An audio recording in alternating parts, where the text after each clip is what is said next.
बुधवार को दिनकर भवन बेगूसराय में अल्पसंख्यक प्राथमिक शिक्षक संघ बेगूसराय का जिला सम्मेलन आयोजित हुआ। उक्त सम्मेलन में एमएलसी डॉक्टर खालिद अनवर ने सम्मेलन को संबोधित करते हुए कहा कि उर्दू के मुतालिक मुझे बातें करनी थी और बहुत सारी बातें थी जो करनी है, आगे भी आएंगे, आप लोगों से मिलेंगे। बस ये कहना जरूरी है कि आपके जिले में अगर 1200-1300 उर्दू के सिपाही हैं, आप लोग उर्दू के मुजाहिद हैं, तो ये नजर आना चाहिए जिले में, बेगूसराय जिले के अंदर कि क्या उर्दू किस तरह से आगे बढ़ रही है। एक बात समझ लीजिए, अब दुनिया में जहां जाएंगे वहां यही मसला है। हर जगह जो मकामी जबानें, हर जगह ये शिकायत मिलेगी कि ये जबान खत्म हो रही है, ये जबान खत्म हो रही है, ये जबान खत्म हो रही है। और कई सारी दुनिया की जबानें खत्म भी हो चुकी हैं। हम लोग जो उर्दू वाले हैं, हमारी जिम्मेदारी है खास तौर से असातिज़े कराम की कि आप तलबा को उर्दू का ऐसा माहौल दे। सिर्फ कहने से नहीं होगा, उर्दू की मैगजीन आ रही है नहीं आ रही, उर्दू के लिए कंपटीशन हो रहा है या नहीं हो रहा है, उर्दू में बच्चे लिख पा रहे हैं नहीं लिख पा रहे हैं, इन सब चीजों पे हम लोगों को ध्यान देना पड़ेगा, उर्दू वालों को ध्यान देना पड़ेगा। और एक बात समझ लीजिए कि जो जबान जमाने के साथ चलेगी वही जबान दुनिया में टिकी रहेगी, बाकी जबानें खत्म हो जाएंगी। अब हम लोगों को ये तय करना है कि क्या उर्दू इस जमाने के साथ चल सकती है या नहीं चल सकती है, प्रोफेशनल हो सकती है या नहीं हो सकती है। ये बदकिस्मती है उर्दू की कि जब उर्दू पैदा हो रही थी तो हम मुसलमानों ने बड़ी सख्त मुखालफत की। आपको पता होगा कि कुरान करीम की जब पहली तफसीर उर्दू में लिखी गई तो उलमा ने फतवा सादिर कर दिया, क्या क्या फतवे सादिर हुए। और जब आज उर्दू के खिलाफ साजिशें हो रही हैं तो हमारे उलमाए किराम सबसे ज्यादा उर्दू के लिए खड़े। ये हमारी जबान, उर्दू जबान की खुशकिस्मती कहिए या बदकिस्मती कहिए कि आज ये समझ लिया गया है कि उर्दू मुसलमानों की जबान है, जबकि उर्दू मुसलमानों की जबान नहीं है। ये मुसलमानों, जो मुसलमान बाहर से आए उनकी पर्शियन जबान थी, अरबिक थी, टर्किश बोलते थे, या रशिया के इलाके से जो आए थे वो दूसरी जबानें बोलते थे। यहां तो हिंदुस्तान में मेल जोल में जो जबान पैदा हुई उस जबान का नाम उर्दू है।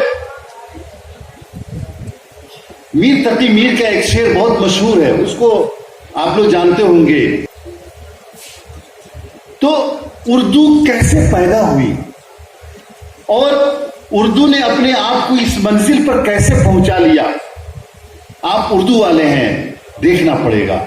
उर्दू को दाढ़ी लगा दे, उर्दू को टोपी पहना दे, उर्दू को शेरवानी लगा दे, बहुत अच्छी बात लगाइए, लेकिन एक बात समझ लीजिए, उर्दू हिंदुस्तान की जबान है, उर्दू सबकी जबान है, उर्दू भागवत गीता की जबान है, उर्दू रामायण की जबान है। अब देखिए, आज से 60-70 वर्ष पहले गोरखपुर में जो गीता प्रेस है, कितनी अच्छी अच्छी गीता के तर्जुमे उर्दू में है। नग़्मे इलाही, श्रीमद् भगवत गीता, देखिए गीता के तर्जुमे, रामायण के तर्जुमे, सारे जितने वेद हैं सबके तर्जुमे उर्दू में, सबके मंजूम तर्जुमे, सबके मंशूर तर्जुमे, नस्र में तर्जुमे। तो हम लोग इस बात का जरूर ख्याल रखें कि जबान को जैसे ही किसी मजहब से जोड़ा जाता है, जबान को जैसे ही किसी कौम से जोड़ा जाता है, वो जबान धीरे धीरे सिमटने लगती है। आज बदकिस्मती यही हुई कि कुछ लोग कहेंगे कि ये पाकिस्तान की जबान है, कुछ लोग कहेंगे मुसलमान की जबान है। उनको पता नहीं है कि रघुपति सहाय फराग गोरखपुरी कौन थे। पंडित चकबस्त नारायण को पढ़िए, आपको समझ में आ जाएगा कि उर्दू ने जमाने के साथ चल करके अपनी तरक्की हासिल की, बामे उरूज पर उर्दू पहुंची। लेकिन आज कुछ लोग उसको एक कौम से, एक जबान, एक मजहब से जोड़ने की कोशिश कर रहे हैं। हम लोगों को ये समझना चाहिए और लोगों को समझाना चाहिए कि उर्दू अब क्या है, अखबार वाले, हम लोग अखबार वाले अखबार भी निकालते हैं, और पेशे से जोड़िए जबान को। बाकी यह है कि हम लोग सरकार के आदमी, हमारी सरकार है, सरकार तो बहुत काम कर रही है उर्दू के लिए, वो तो तनवीर भाई बता देंगे। अगर कहीं से कोई काम लगता है कि काम नहीं हो रहा है, उर्दू के साथ ज्यादती हो रही है, या आपको लगता है कि सरकारी महकमों में उर्दू में बोर्ड नहीं लगाया जा रहा है, अब मुतरजिम बहाल हो गए, ट्रांसलेटर बहाल हो गए। एक दिन मुझे नीतीश कुमार जी कह रहे थे, तनवीर भाई, कि मैंने अपने यहाँ 4 मुतरजिम रखा हुआ, ट्रांसलेटर रखा हुआ उर्दू का, एक उर्दू में खत नहीं आता मेरे पास। मुझे कह रहे थे, आमिर सुबहानी साहब भी थे। हो क्या रहा है कि हम लोग हो गए एहसास कमतरी के शिकार। कहीं कोई खत लिखने में, कोई दरखास्त में पता नहीं काम होगा कि नहीं होगा, बगैर कामे का दरखास्त दीजिए, 2-4 ब्लॉक में दीजिए, कलेक्ट्रेट में दीजिए, बिना काम का दीजिए ना। आप टीचर है माशाल्लाह, काम कर रहे हैं, यानी मुजाहिद हैं आप। अरे जिस जिले में 1200-1300 उर्दू के मुजाहिद हो, उस जिले पे उर्दू का कब्जा ना हो जाए, उर्दू की तहजीब का, ये कैसे मुमकिन है? ये मुमकिन यानी ऐसा नहीं हो सकता, लेकिन हम लोगों को लगना पड़ेगा। तो इन सब चीजों पे ध्यान देने की जरूरत है। बाकी आप लोगों ने, मास्टर मुबीन साहब ने बुलाया, आप लोगों ने बुलाया, बहुत बहुत शुक्रिया। मैं चाह रहा था कि आखिर तक रहूं प्रोग्राम में, लेकिन मुझे ये कहा गया था कि आपको 2 बजे छोड़ देंगे, क्योंकि मैंने एक जगह और प्रोग्राम दिया हुआ है।